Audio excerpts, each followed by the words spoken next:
أعوذ بالله من الشيطان الرجيم. بسم الله الرحمن الرحيم. الحمد لله والصلاة والسلام على رسول الله.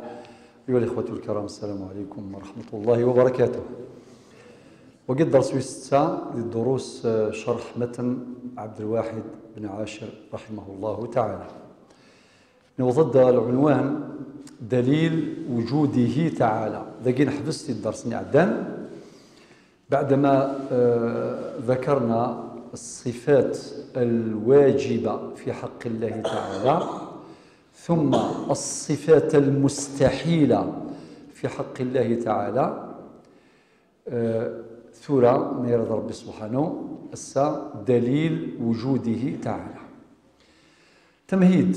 أولا نكني معاشر المسلمين آمنا والحمد لله، إذن لا نحتاج إلى دليل إضافي لإثبات وجود الله أو لتحقيق اليقين بوجود الله.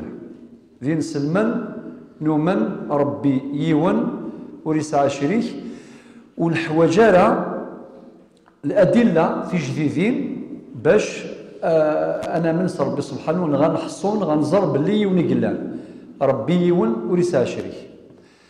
ولكن هناك في الحقيقة سببان باش نأكدوا على هذه المعاني التي وردت في هذا المتن المبارك.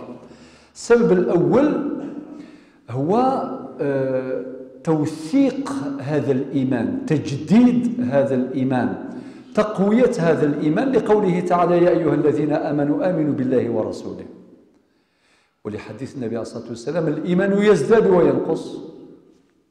صافي الإيمان يتنرني ينقص، ثيك ولا رقيق، ثيك ولا الله يبارك جهد حسب الحال. زرت كان مثلا في رمضان أتفضل الله يبارك مشاعر الإيمان قوانت يا رمضان، تصلي الجمعة تشورا وكذا إلى آخره. فصل رمضان ينقص يقينا.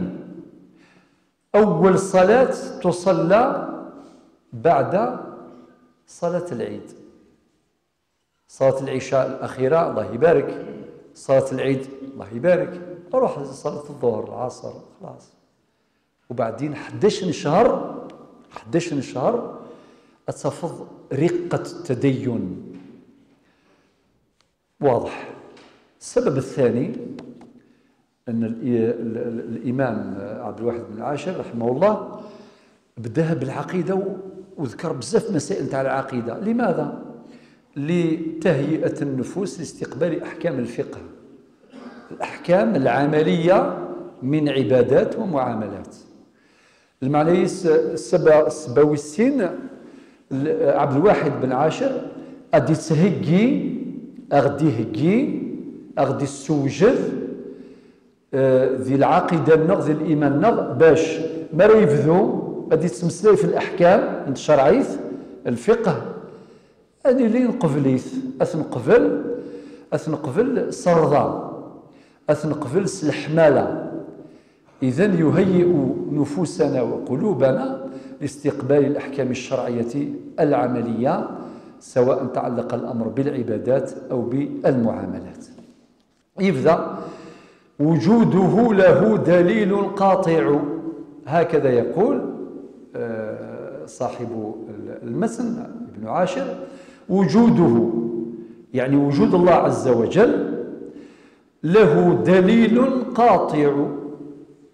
الدليل ينس قاطع يقيني، يعني لا يقبل إثبات العكس.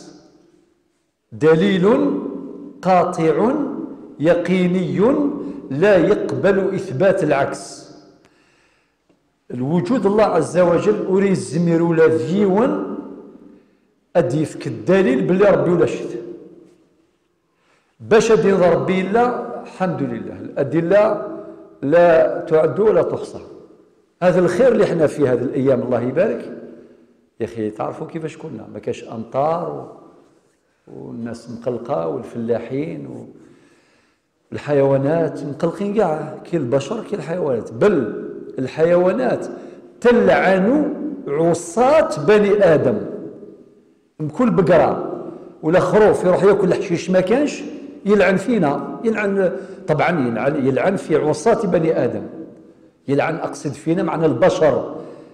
شكون البشر؟ العصاة، يلعن عصاة بني آدم، لأنه بسبب ذنوبهم وآثامهم حصل ما حصل.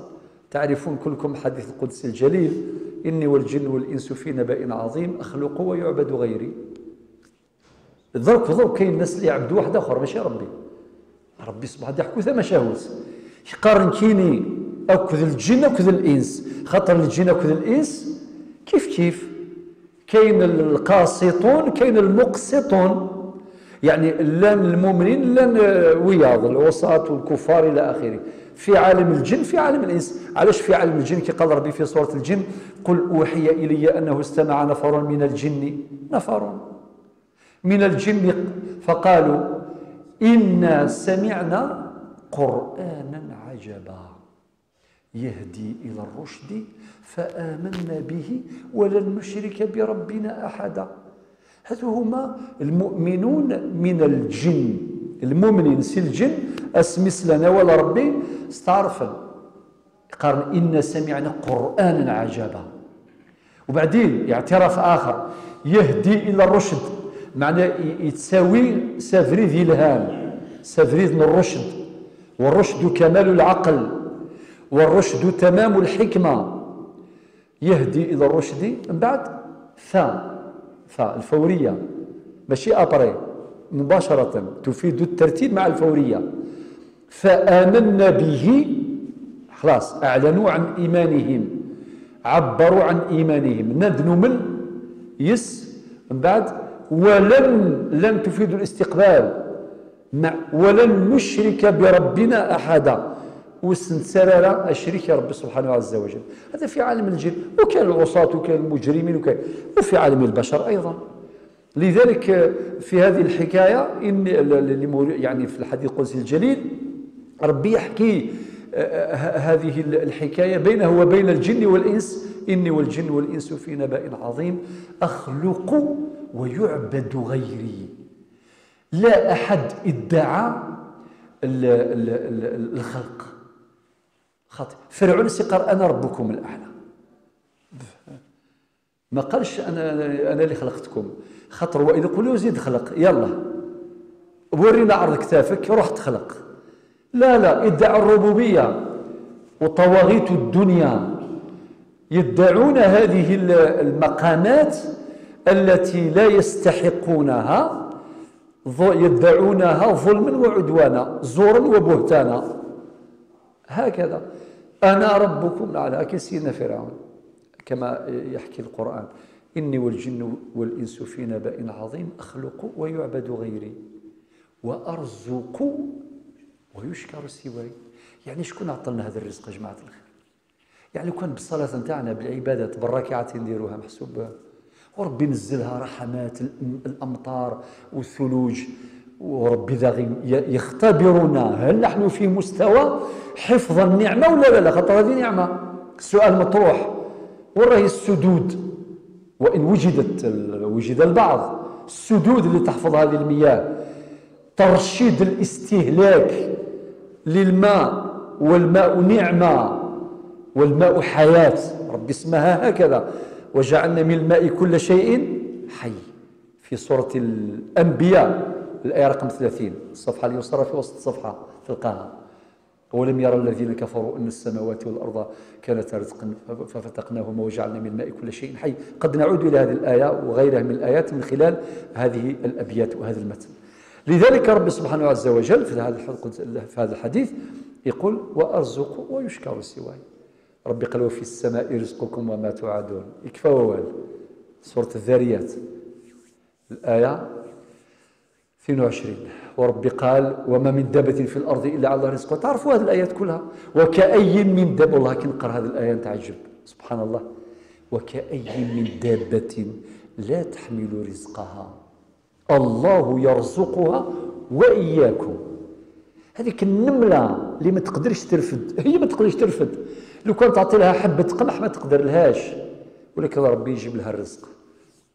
وإياكم. إذن وكأي من دابة لا تحمل رزقها الله يرزقها وإياكم. لذلك تتمة الحديث القدسي الجليل: وأرزق ويشكر سواي، خيري إلى العباد نازل وشرهم إلي صاعد. لو كان توقفوا عند كلمة وشرهم، حبيت نقول يا إخواني الكرام ماشي هكذا. إذن المعصية والتفنن في العدوان ما يلزمش نرميوه غير للكفار والمشركين وكذا، لا لا لا لا لا, لا. إذن لابد من مراجعة، خاطر المفروض كل شجرة تغرسها تعطي لك الثمرة. واحد يغرس النخلة لازم تمر، ما نستناوش الزيتون ولا التفاح ولا العنب.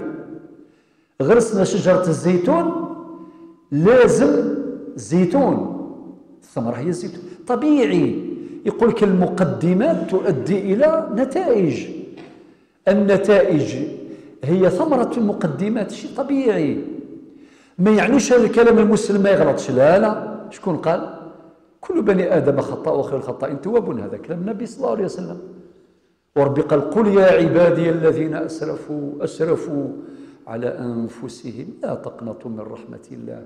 جميل جدا كي واحد يغلط وبعدين أمام الحقيقة يعترف يقول استغفر الله، ممتاز. الله يرحم اللي قال ربي يعفو يغفر يوين يشغل يوخر. ربي يعفو يغفر يوين يشغل يوخر. قل يا عبادي الذين أسرفوا على أنفسهم لا تقنطوا من رحمة الله إن الله يغفر الذنوب جميعا إنه هو الغفور الرحيم، إلى آخر.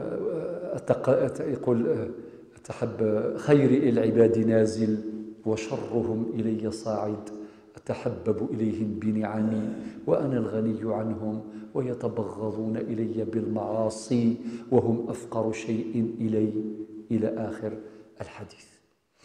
وجوده له دليل قاطع، حاجة كل محدث للصانع. ما معنى هذا؟ معنى المحدثات كل حادث أو محدث يحتاج إلى محدث أي موجد. هذه في العلم العقيدة، بمعنى كل حاجة ثنو الفاد يلاوتي دي سنو الفان كرياتور. كل حاجة ذات دي الدونيث صارت كائنا محتلا لحيز مكاني، وهذا الكائن يتحرك في حيز زماني بلغة المنطق، وللمنطق منطق لا يعرفه المنطق كما يقول المناطق. لازم مراه كاين محدث أي موجد. من ولا حاجة النلفة دي الدنيا ثاقي أسيني إلا لهوة غليد وتيدي السغليد ضرب.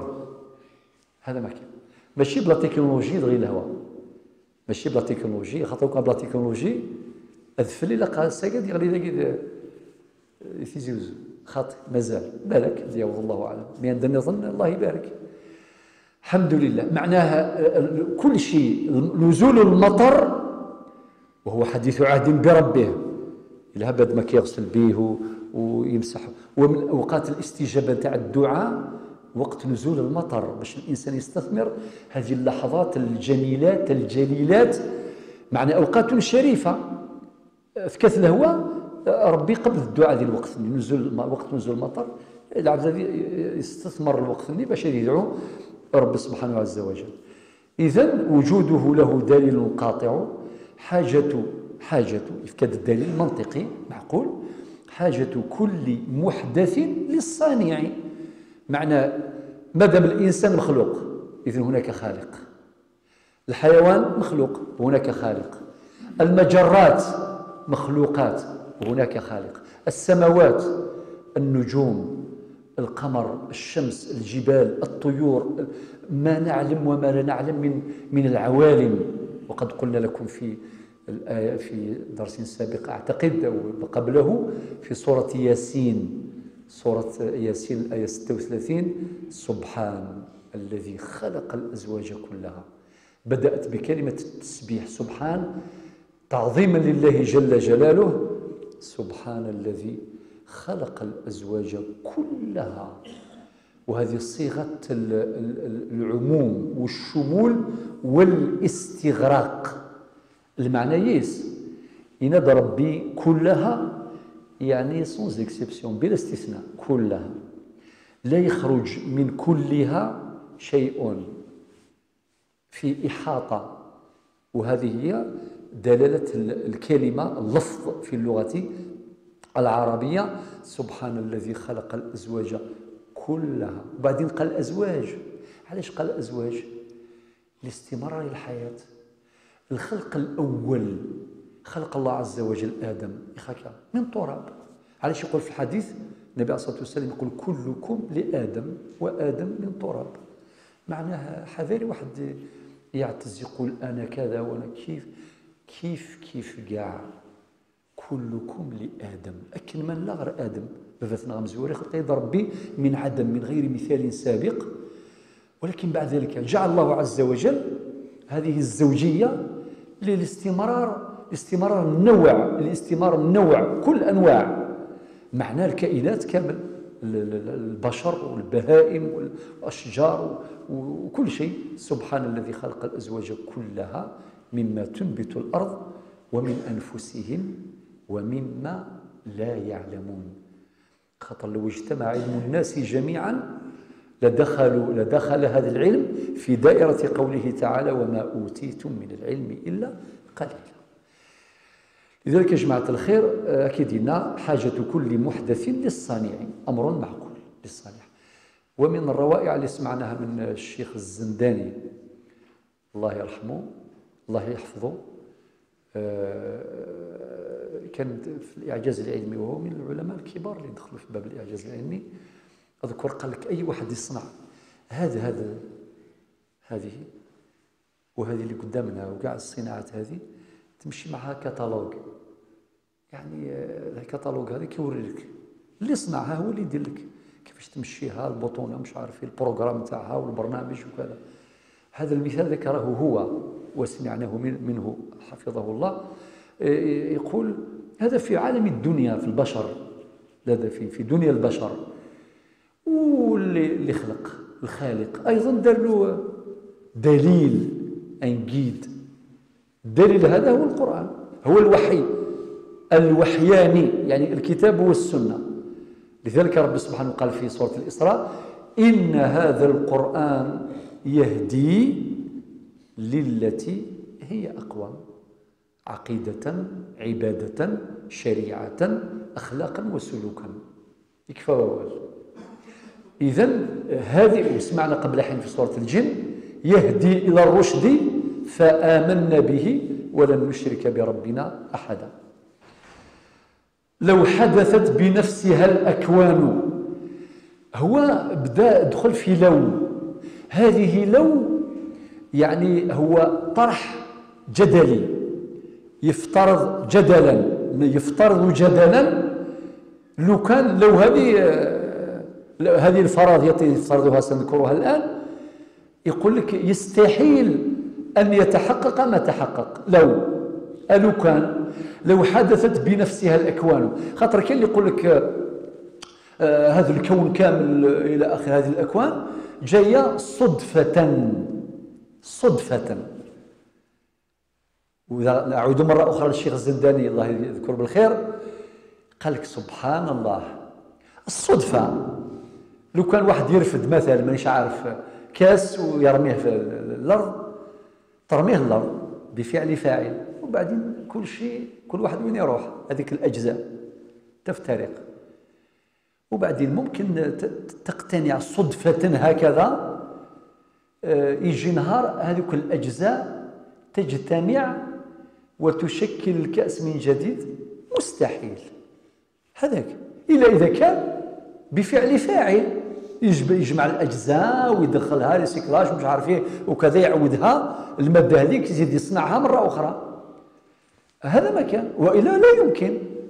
قال لك لكن هذا لا يمكن. صافي ذاك الانسان هذه اليد صافي صدفه جات ودخلت هنا لصقت، وهذا اليد كيف كيف، وهذا البصر جاء، وبعدين باش جا فوقه تصور كان البصر جا لتحت، لا جا الفوق فالراس هو اعلى شيء، يزري جعل يضرب قرو هكذا اعلى شيء باش يسوى له القرو المخ مش عارف لا اله الا الله محمد رسول الله. وبعدين قيس شوف المجرات وشوف السماوات وشوف هذا الكون الفسيح وشوف هذا المخلوقات والكائنات ما نعلم ونعلم، لا اله الا الله محمد رسول الله. غير الانسان لو تدبر وتفكر سيصل قطعا الى الحق واليقين. لو كان غادي يستخدم اللاغيس هذه يوضر في ذات وهذه من برب سبحانه عز وجل. لو حدثت بنفسها الأكوان هكذا يعني بمحض إرادتها حدثت، يعني خلقت نفسها بنفسها، خلقت صدفة وهذا لا يمكن. لاجتمع التساوي والرجحان، والتساوي والرجحان لا يلتقيان إطلاقا. عجب واحد الكلام قاله الإمام الغزالي، يعني أبو حامد الغزالي في كتابه الإحياء، يقول اعلم أن أظهر الموجودات وأجلاها هو الله تعالى. اسمحوا لي برك الشيخ عطيني برك هذا جبت واحد كتاب نتاع الشيخ، شكرا الشيخ عذرني بارك الله فيك، هذا برك تفكرت الآن. المرحوم الدكتور محمد سعيد رمضان البوطي، هذا الكتاب أنصح بقراءته. هذا الكتاب كبرى اليقينيات الكونية، وجود الخالق ووظيفة المخلوق، وجود الخالق ووظيفة المخلوق، كبرى اليقينيات الكونية. كتاب جميل جليل أنصح بقراءته. احتفظ به هنا. أقول إخواني الكرام، يقول عبد الواحد بن عاشر رحمه الله لو حدثت بنفسها الأكوان لاجتمع التساوي والرجحان. إذن الإمام الغزالي في كتاب الإحياء يقول يعلم أن أظهر الموجودات وأجلاها هو الله تعالى. أبو بكر الصديق استحقها كلمة هذا الوصف الصديق كما تعلمون. النبي عليه الصلاة والسلام هو اللي سماه. سئل كيف عرفت ربك؟ قال عرفت ربي بربي ولولا ربي ما عرفت ربي. معناتها يدور ذينا ذي المحور، خاطر كل شيء ربي. لو كان ماشي ربي سبحانه وليت سينا ربي اي غير خاطر في كاس ربي الاغ تموسني اكد الفطره باش ذيوض اذي زرب لي ربي الا الفطره ني ربي سبحانه تيخدم دينا. الانسان جبل فطر على الايمان بالله الواحد في اصل الخلق لنا. ربي خلق غيد يزا ذينا التوحيد. لذلك صدق النبي عليه الصلاة والسلام الذي يقول في الحديث الصحيح، يقول كل مولود يولد على الفطرة، بمعنى لو تركنا الفطرة بعيدا عن المؤثرات الداخلية والخارجية الذاتية والموضوعية لنشأ الصغير مؤمنا موحدا. لو كان نجا قروذ الدلال اثنج وحدس اسنف كان هذه هذه سو باش يتمثل هذه مقومات الحياه. وسنتمسلا لك في الاله في ربي سبحانه وتعالى اثنج هكا وحدس هذه تسيمغور. وبعدين الفطره تتكلم، هي التي تنطق باش دين انسان ربي يون هكذا. إذا إنما أبواه تكملة الحديث يهودانه أو يصيرانه أو يمجسانه. هذه رواية من روايات الحديث في التقديم والتأخير قسطة. هذا هو المقصود نتاعي.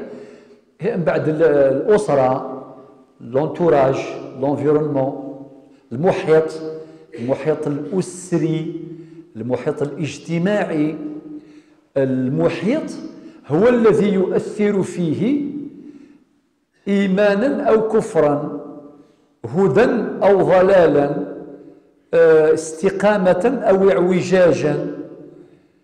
هذا هو المحيط، هو اللي يأثر فيه. هكاك إما ذي روحك ما ذي روحك، معناتها ذي مولان بالدرجة الأولى أكذو قاديس دي الزين وياض، لكن ملان عن تأثير مباشر في الإنسان.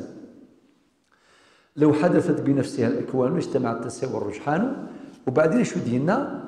وذا محال وحدوث العالم.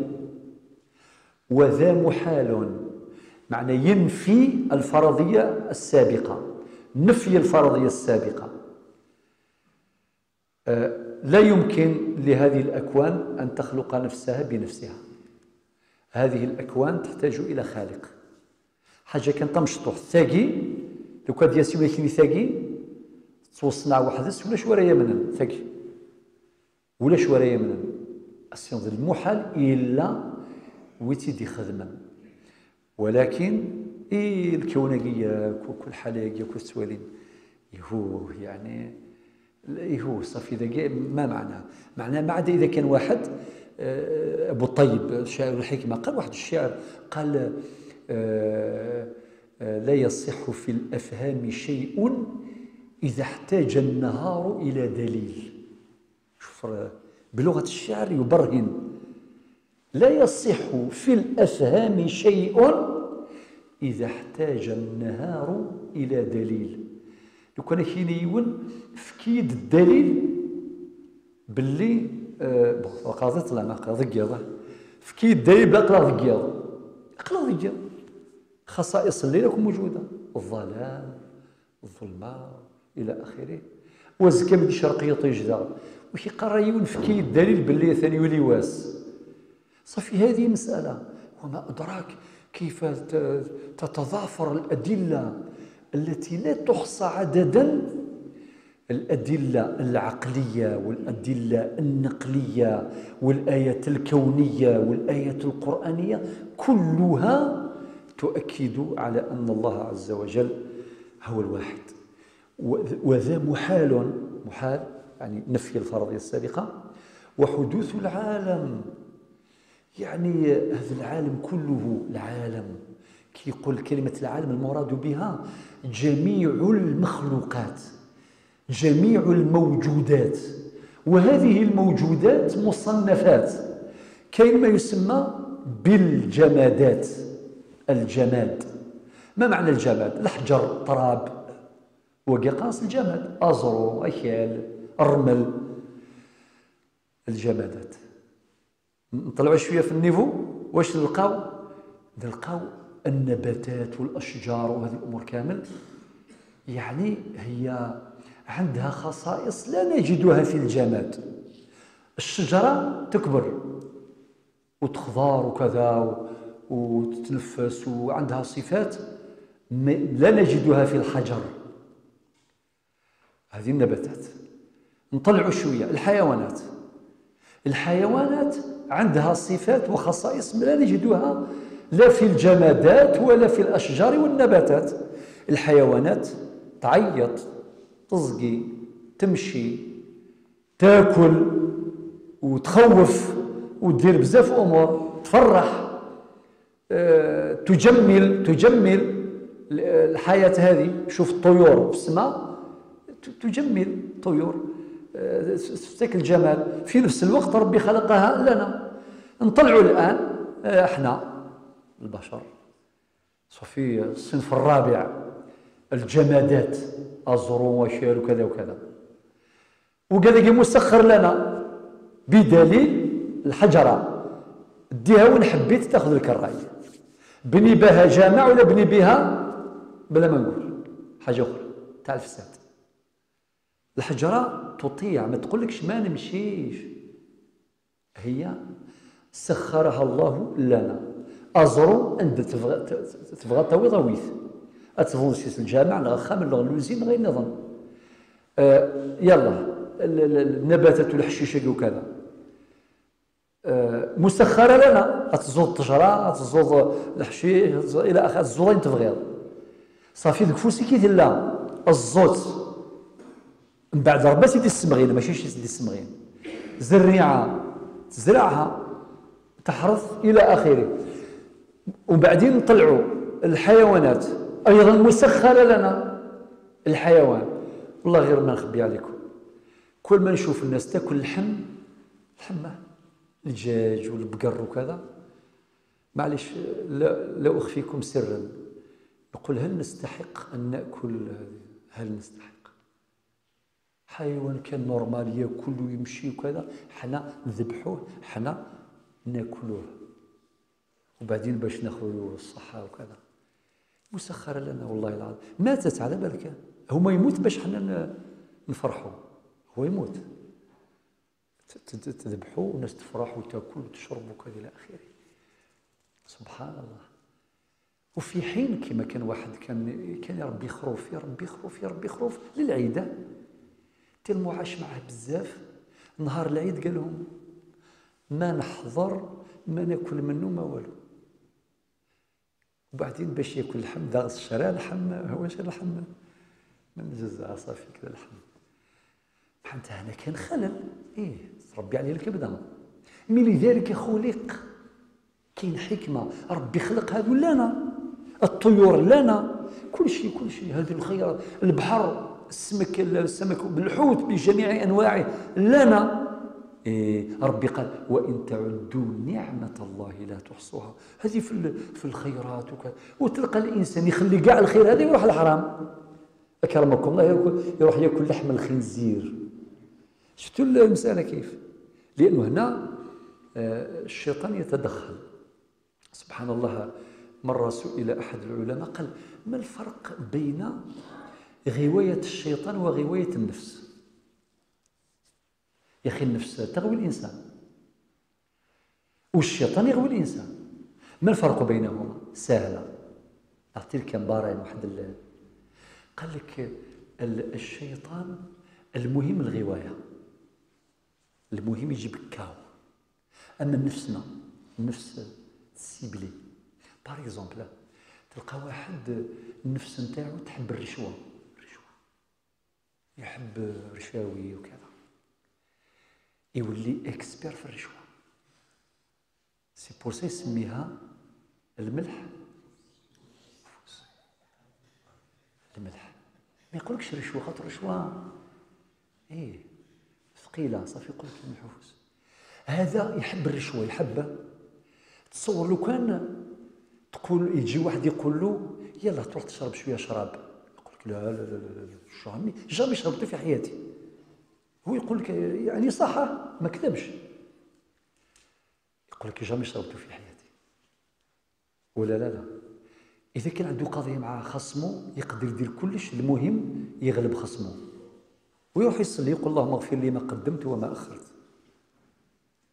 لا شفتوا المساله ماذا حصل؟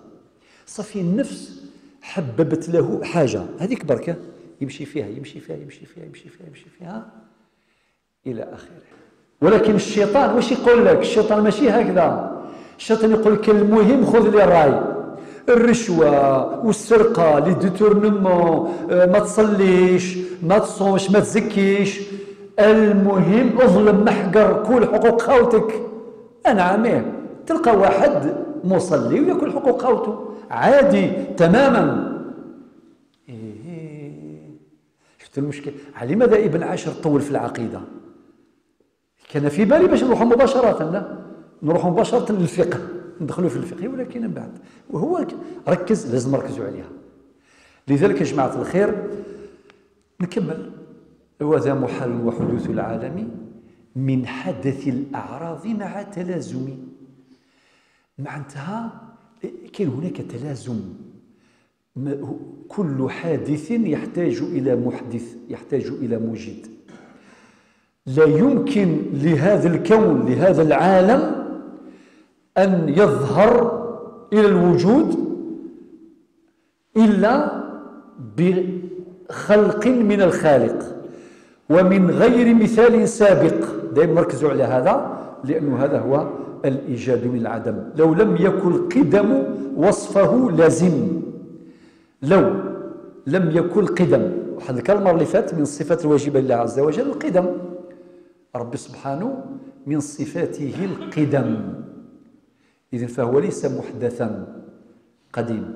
كنقول ليس قبله شيء، ليس قبله شيء. وذكرنا الآية ليس كمثله شيء وهو السميع البصير، هذه في سورة الشورى الآية رقم 11. كي قال ربي سبحانه ليس كمثله شيء وهو السميع البصير، معنى ربي وريس على تمثيلت، وريس على غشفيه، وريس على تمثيلت صافي. ولا شو قلنا قبليس نكوني لا نكوني محدثون كل يوم بالميديوسا. حنايا يا خوتي رانا عايشين في هذا الزمان، قلت لكم المره اللي فاتت بعد 100 سنه بقى على خير، يعني رانا في مكان اخر، رانا في الاخره، وهكذا وتستمر الحياه وتستمر. واللقاء الاكبر يكون يوم القيامه، واتقوا يوما ترجعون فيه الى الله ثم توفى كل نفس ما كسبت وهم لا يظلمون. لو لم يكن القدم وصفه لزم، يلزم أن يكون من أوصاف الله عز وجل ومن الصفات الواجبة في حقه القدم، يلزم. نحن كذلك. أعتقد قرأت على مسامعكم بعض الأبيات من قصيدة الطلاسم، لأنه يعبر بصدق عن ظروفه، كما عبر الفلاسفة أيضا بصدق عن التيه الذي يعيشون فيه. وكانوا على الحضارة التقديمية، الحضارة الفينيقية، البابلية، الأشورية، الفرعونية، الحضارة الرومانية، والحضارة الإغريقية اليونانية القديمة، كل هذه الحضارات تطورت حضاريا، بلغت شأوا كبيرا للسيفيليزاسيون التقديميين. بضنت عند بضنت حاجة كبيرة، ولكن ندس تروح ذا كيس يعرقوا فريد، يعرق سنو فريد العقيدة. تلقى واحد أرسطو اللي هو كما يقولوا مؤسس علم المنطق، وإن كان في الحقيقة لسقراط هو المؤسس الأول، ولكن أرسطو طوره ويخدمس بنيان محكم لعلم المنطق. أرسطو، أفلاطون، الكبار الفلاسفة نتاع زمان، الفلسفة الإغريق. عجوزة عندنا هنا خير من أفلاطون وسقراط في العقيدة. كي نقول سقراط وأرسطو من العقول الكبيرة، ذا اللغم قران، ذا اللغنم قران وقراي، ذي الفلسفة نسان، ذي ثموسن نسان، ولكن ثمسلة العقيدة ولاش. وكأن الله سبحانه وتعالى قدر ألا تدرك هذه الأمور جدا وبوضوح إلا عن طريق بيان منه بإرسال رسله وأنبيائه. وقد قلت لكم الآية 25 من سورة الأنبياء: وما أرسلنا من قبلك من رسول إلا نوحي إليه أنه لا إله إلا أنا فاعبده. فمن يكفر بالطاغوت وآخر البقرة ويؤمن بالله فقد استمسك بالعروة الوثقى لا انفصام لها إلى آخر الآيات. الفلاسفة هكذا كانوا، وهكذا كانت الحضارات القديمة، كانت تائهة ضائعة. لذلك كاين اللي يعبد الطبيعة. الخوف يا جماعة الخير، الخوف علاش يقول لك الخوف من عوامل الإيمان؟ على بالكم هذه بيني وبينكم، كاين مسلمين اللي يروح المشعوذ يكلخلو، مشعوذ يخوفوا، أول ما يبدأ به التخويف. وكان مرة واحد قال لك في السوق، يمشي في السوق، قال لك حتى واحد مشعوذ قال لي روح، قال لقيت روحي نمشي، قال له نتايا عندك مشاكل. طبعا ما كاش، ما عندوش مشاكل. نتايا النهار نتاع اليوم يا لطيف عليك، أروح نقرا لك. بدا يدير له، قال لك لقيت روحي مسلوب الإرادة. شفتوا الإيمان؟ نعطيكم دليل آخر، وين يكون مشعوذ تلقى كاع لي ماتريكول، صح ولا ماشي صح؟ روح. طبعا المشعوذ خير من السبيسياليست، لي ميدسان سبيسياليست، خير من زوبيتو المستشفيات الكبرى وين كاين مشعوذ أو مشعوذة وباش يصح لك الرونديفو يا حسرة تبات ثم للبرد باش يصح لك ترفد الجيطون هذاك مش عارف 4 تاع الصباح ولا جوات الوحدة ولا 3 بعد العصر إن شاء الله تفوت وتقول الحمد لله أنا فت بكري. فهمتوا المسألة كيف؟ وتلقى حتى الناس عندهم شهادات. طبعا هذا الكلام تعرفوه من باب برك نقول يعني تلقاها عندهم شهادات وقاريين لاباس بهم من الخوف. لذلك الخوف غير من ربي سبحانه. إذا كان الخوف نتاع ربي ملأ القلوب خلاص. كما قالت ربيعة العدوية ينسب إليها هذا الشعر اللي يقول فليتك تحلو والحياة مريرة وليتك ترضى والأنام غضاب وليت الذي بيني وبينك عامر وبيني وبين العالمين خراب إذا صح منك الود فالكل هين فكل الذي يمشي فوق التراب تراب فكل الذي فوق التراب تراب وللحنفكال ذكال. الخوف يجبد الإنسان يسلب الإرادة ويقول لك مسلمين مكتفين. لذلك أمرنا الله عز وجل أن نتقيه فقال في آيات كثيرة مثلا يا أيها الذين آمنوا اتقوا الله حق تقاته ولا تموتن إلا وأنتم مسلمون يا أيها الناس اتقوا ربكم الذي خلقكم من نفس واحدة وخلق منها زوجها يا أيها الذين آمنوا فاتقوا الله ما استطعتم. معناها شوف اتقوا الله حق تقاته إذا كان هبط النيفو فاتقوا الله ما استطعتم. لذلك سبحان الله في سورة الذاريات في الآية 50 رب يقول ففروا إلى الله. سبحان الله العظيم ففروا إلى الله. وين نروح؟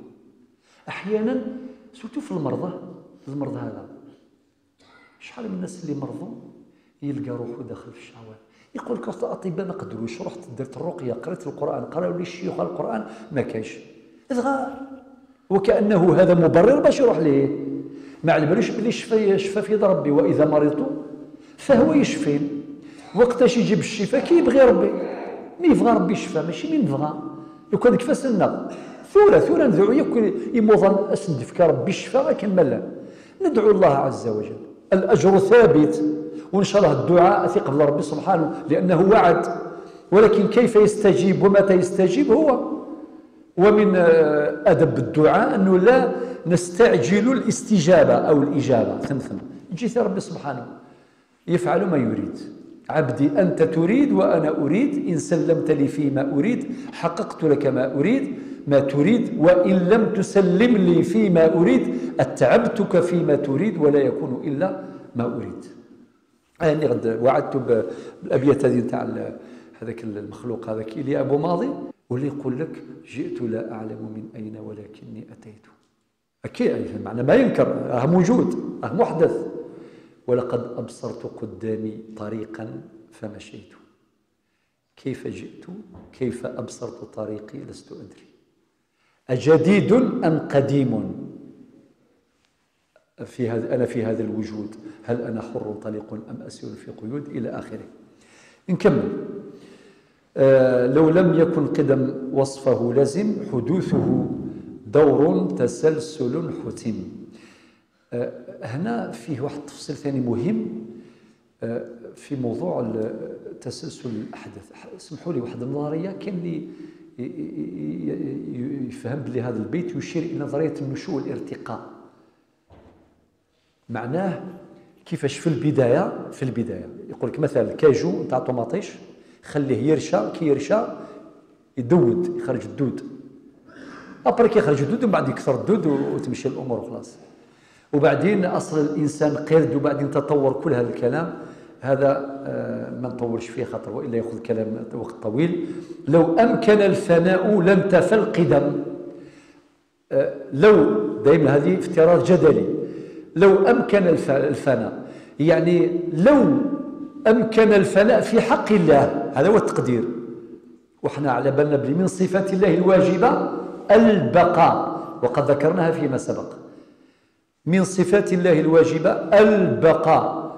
كل من عليها فان، يبقى غير رب سبحانه، ويبقى وجه ربك ذو الجلال والإكرام. ورب سبحانه قال ولكل أجل كتاب إلى آخره. معنى كل المحدثات وكل الكائنات مآلها إلى زوال، إلى موت، ثم تروح الحياة الآخرة الباقية. ولكن رب سبحانه من صفاته البقاء. لو أمكن الفناء لانتفى القدم.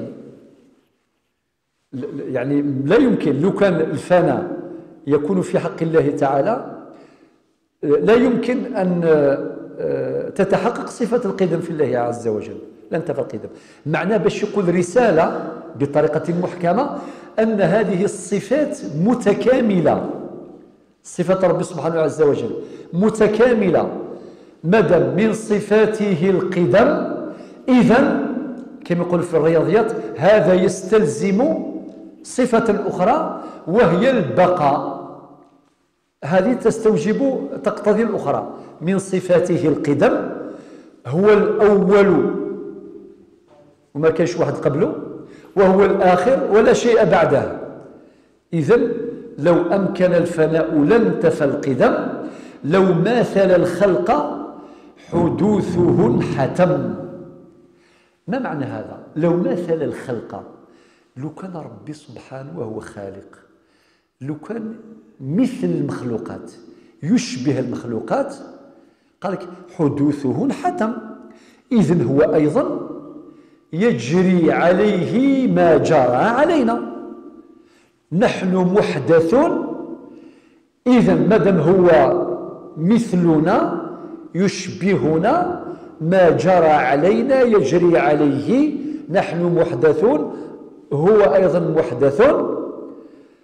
إذن علاش قال حدوثه انحتم؟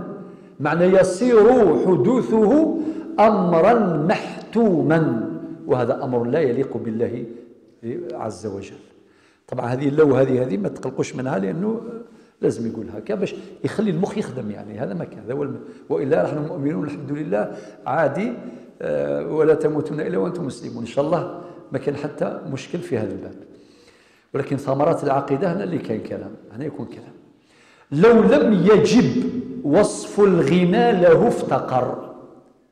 أي لو كان ربي سبحانه ورسالة الصفة بلي انت ذا مرة كنتي انت ذا الغني، صافي يقال من تسمى نكوني نسي ذا الفقراء. تفضيون ذا الغني وذا الفقير، ذا الفقير ذا الغني ذا البشر. ولكن ربي سبحانه عز وجل هو الغني الحميد، غني حميد. إذن من صفات الله عز وجل أنه غني، لا يمكن أن يتصف بالفقر بفتح الفاء وليس بضمها، بفتح الفاء. لا يمكن أن يكون موصوفا بالفقر، ليس فقيرا. لو لم يجب وصف الغنى له افتقر. لو لم يكن بواحد لما قدر.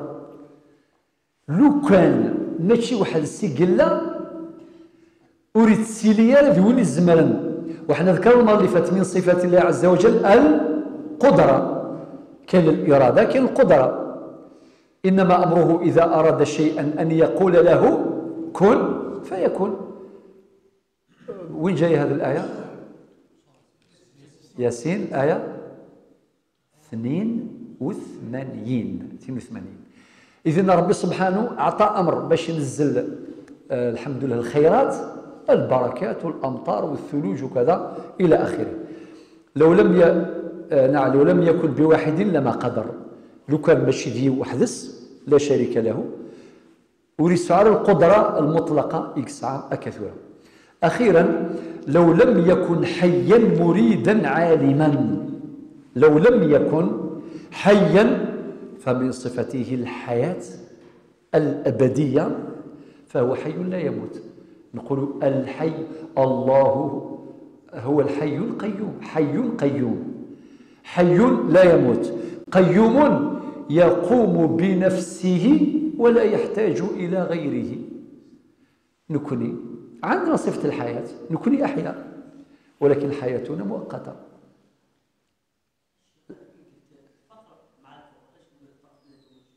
ما فهمتش.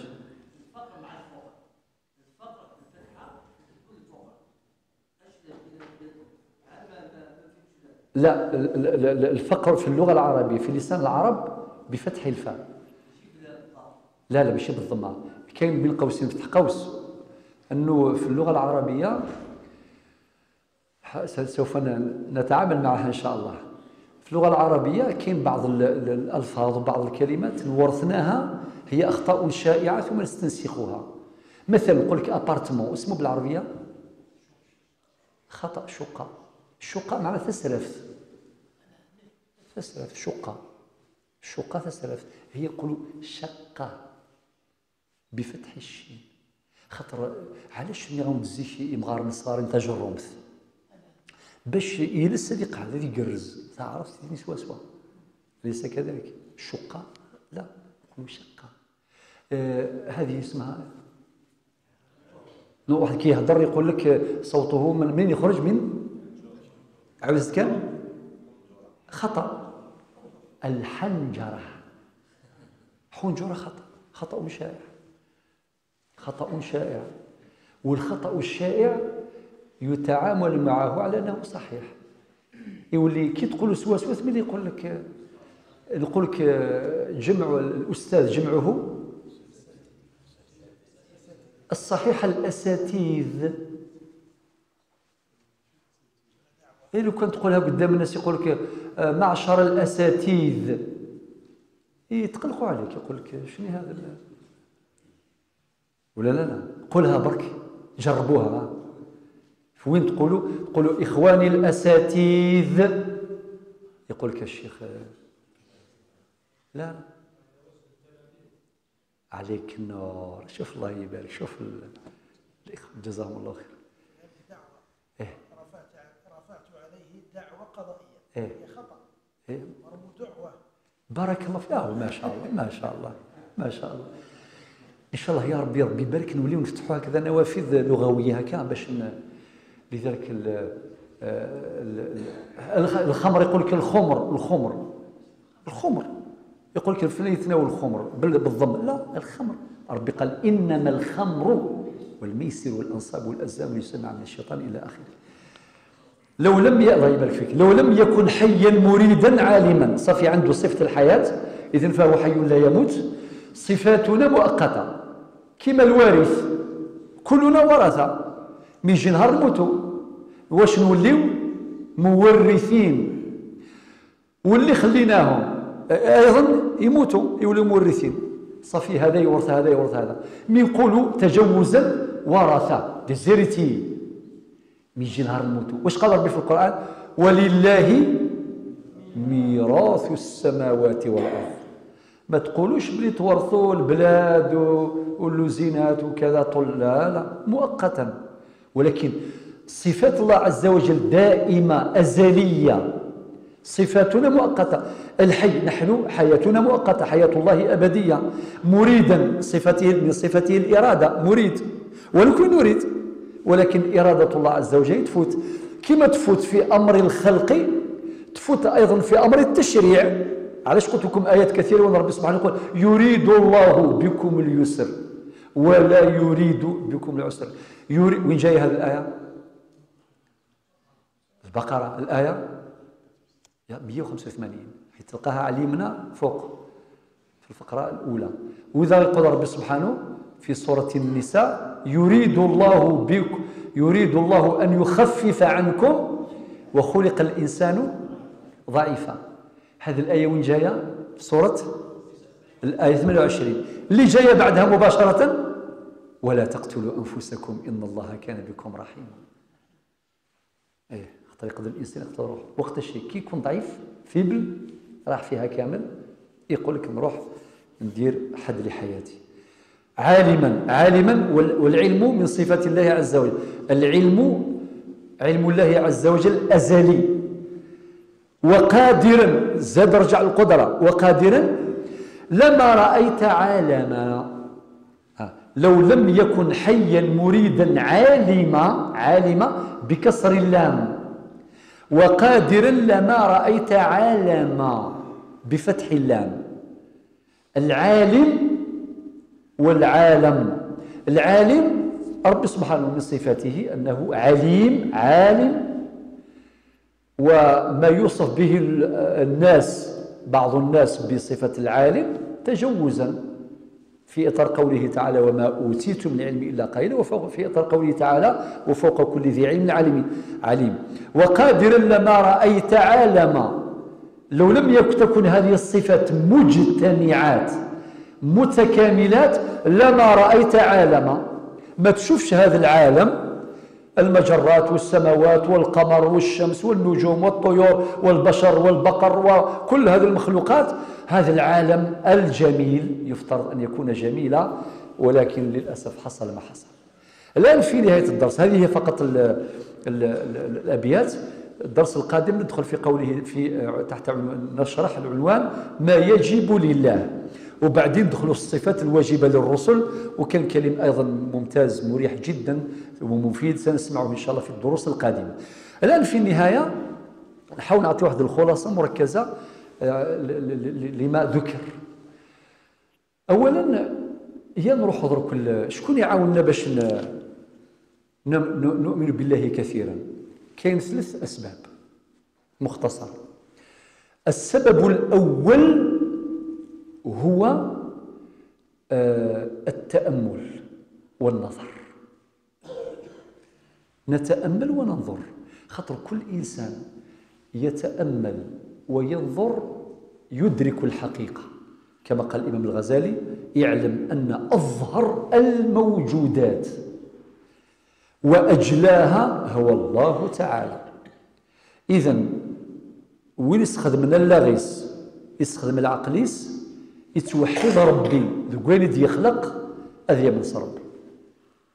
سبحان الله، أفلحني إناك زرع الزريعة ندلع ربي يرفكي دلعان شتيلات يريد زريعان يدخل، يعني التفكير بسيط هكذا ولكنه مفيد. قلت لكم هذاك الشجرة نتاع شجرة النخيل، مش عارف هنا في مجلس آخر، وشجرة الزيتون، والشجرة هذيك اسمه نتاع القرعة وتاع البطيخ، تاع البطيخ شجرة صغيرة تعطي بطيخة 20 كيلو، وشجرة النخيل الكبيرة تعطي قد هاك تمر، والزيتون تعطي قد هاك صغير. قال لك واحد الطفل قال بابا، قال له بابا كيفاه ما كاينش منها نورمالمون الشجرة الكبيرة تعطي حاجة كبيرة. قال وليدي سؤال محير، والشجرة صغيرة تعطي حاجة صغيرة، نورمالمون الدلاعة والبطيخ واسمه هذا لازم يكون فوق الشجرة. قال كي يمشي ويمشي تحت تمرة على الراس وليدو، قالوا وليدي دوك عرفت الجواب، قالوا الحمد لله تمرة، لو كان الدلاعة تطيح من النخلة على راسك صافي بقى على خير. إذن حكمة الله اقتضت هكذا، الدلاعة راهي في الأرض ما تضرش، فذلاع فخصيفة تندي القاعة وفي ضرارة. أردني هكا واحد يتأمل فقط في لذلك القرآن الكريم يقودنا إلى هذا التأمل. يا أخي نسمعوا كاع القرآن وقدر باش الصلوات، كاين الصلوات السرية والصلوات الجهرية. يا أخي هكذا الصلوات السرية تصلي وحدك ظهر وعصر، تصلي أقصد سرا في سرك سواء مع الجماعة أو كنت فذا وحدك، تقرأ داخل وقل اعملوا فسيرى الله عملكم ورسوله المؤمن، وتقرأ قوله تعالى سنريهم آياتنا في الآفاق وفي أنفسهم داخل، وخلي تفكر تتدبر. وانتم عارفين أنه روح الصلاة الخشوع، ومن عوامل الخشوع التدبر في القرآن الذي يتلى باش نخشع. إلا قال أنفك ثم الزغث قارنك ثم الزغث نجسة وثم الزغث بول أكد ولا غادي الحضرا حضور العقل مع القلب لاستيعاب وفهم دلالات القرآن، وهذا من التدبر، وهذا عامل مساعد على تحقيق الخشوع. والخشوع روح الصلاة لقوله تعالى قد أفلح المؤمنون الذين هم في صلاتهم خاشعون. أي ردني غاولاقي باش الدين القرآن يقودنا بطريقة حكيمة تدريجية هادئة هادية هادفة إلى التأمل والتدبر في كتاب الله المفتوح. يعني كتاب الله المسطور المقروء يقودنا إلى التدبر في كتاب الله المنشور أو في كتاب الله المفتوح. شو المعنى يس؟ القرآن غادي قارن سخذ مثال لغنون الآيات قرأت عليكم يعني آيات أكثر من مرة، ولكن في الإعادة إفادة. ذكرنا الآية قبل حين في سورة ياسين: سبحان الذي خلق الأزواج كلها مما تنبت الأرض ومن أنفسهم ومما لا يعلمون. قلت لكم الآية 36 توافق الآية 49 من سورة الذاريات. الآية 20 ربي يقول: وفي الأرض آيات للموقنين. 21 وفي أنفسكم أفلا تبصرون. وهذه توافق الآية 53 من سورة فصلت: سنريهم آياتنا في الآفاق وفي أنفسهم حتى يتبين لهم أنه الحق. وبعدين هذه الآيات كلها تتضاف. الآية 22 قلناها قبل حين سورة الذاريات: وفي السماء رزقكم وما توعدون. ربي نزل الأرزاق ونزل المطر ونزل. وهذه الآية عندها دلالة موجودة في سورة الأنبياء الآية رقم 30: أولم يرى الذين كفروا. ربي خاطب الكفار، هذا التقريع، هذا الخطاب القوي: أولم يرى الذين كفروا أن السماوات والأرض كانتا رتقا. الرتق معناه الظن. السماوات والأرض ملصقين، معنى كانت الأرض التي نعيش الآن فيها، هذه الأرض كانت ملتصقة بالمجموعة الشمسية الملتهبة. مستحيل نعيشوا لو كان بقات الأمر كما كان. لا، ربي قال: ففتقناهما، أي ففصلناهما. في نهاية الآية شوف سبحان الله، في الآية 30 من سورة الأنبياء: وجعلنا من الماء كل شيء حي. سبحان الله، أعطانا ربي إشارة إلى عنصر من عناصر الحياة وهو الماء الذي أكرمنا الله به هذه الأيام.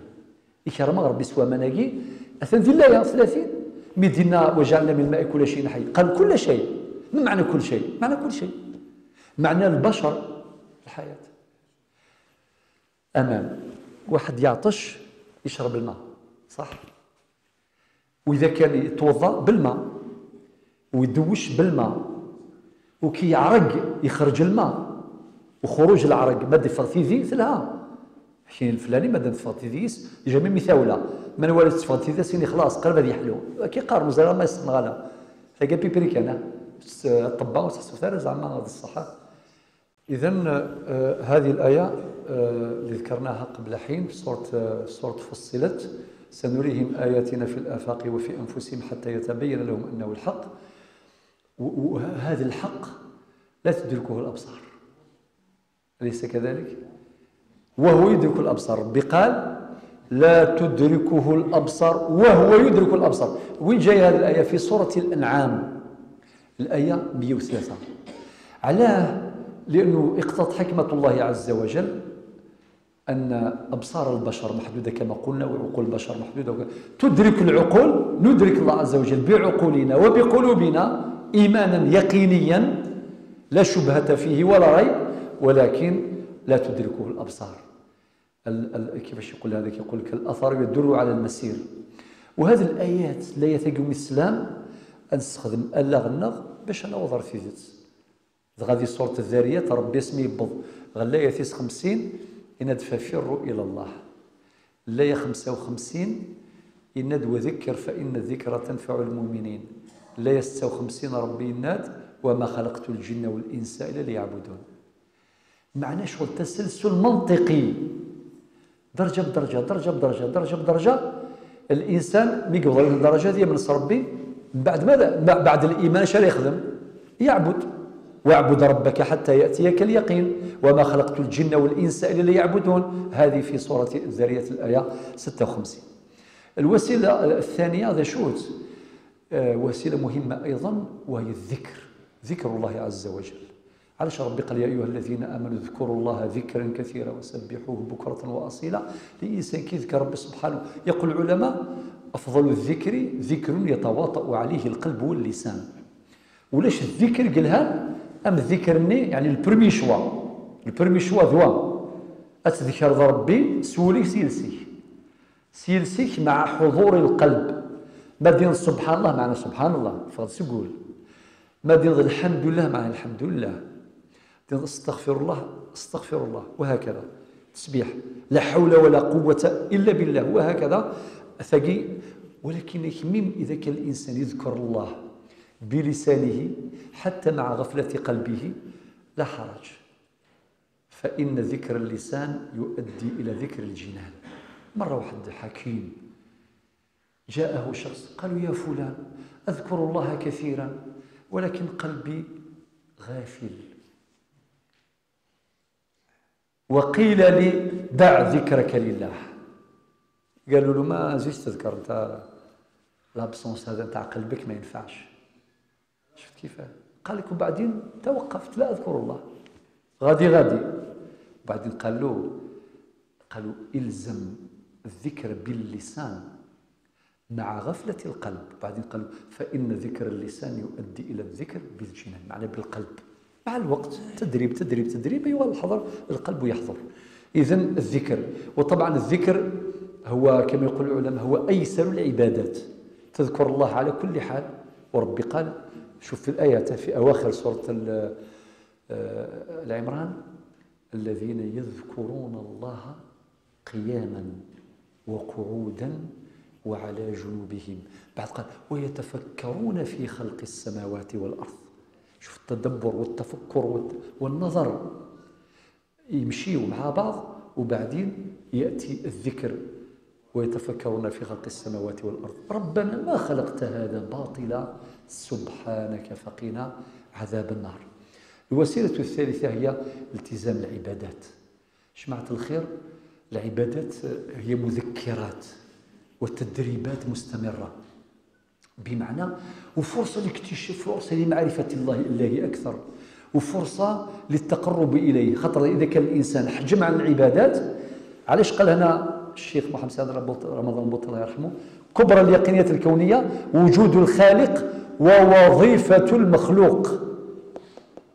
إذن هذاك التائه اللي ذكرنا نماذج منهم، تائهين هذوك ذكرناهم، الآن الوحي الطاهر هو الذي يرشد المخلوق إلى وظيفته، يبين له سر وجوده، وما خلقت الجن والإنس إلا ليعبدون. إلى هنا ينتهي لقائي معكم اليوم، نلتقي في فرصة أخرى إن شاء الله وقدر، والسلام عليكم ورحمة الله وبركاته.